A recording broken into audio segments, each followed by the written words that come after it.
answer, but I do feel like this is maybe one of the biggest lulls we've had in a first and second quarter in recent memory. Really, I can't really remember a year, at least in this decade, that has been this slow for, I guess, like major pop releases, right? I think a caveat that we have to present with this podcast is that we mostly talk about the major pop releases, and I'm sure there's a lot of indie music coming out that's fantastic, but in terms of the big pop stuff, I do feel like this is an exceptionally large lull than recent years.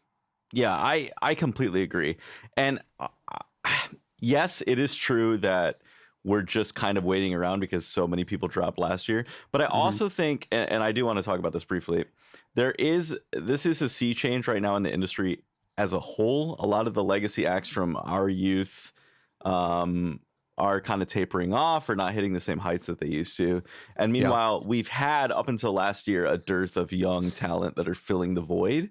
And then we got an exceptional, for lack of a better term, rookie class of the music industry last year, but they all just dropped last year or the year before. And so we're just waiting for their next projects in the case of Chapel Roan or Sabrina Carpenter or, Benson Boone is coming out this summer. But, Ray, all of these people have sort of jumped onto the scene.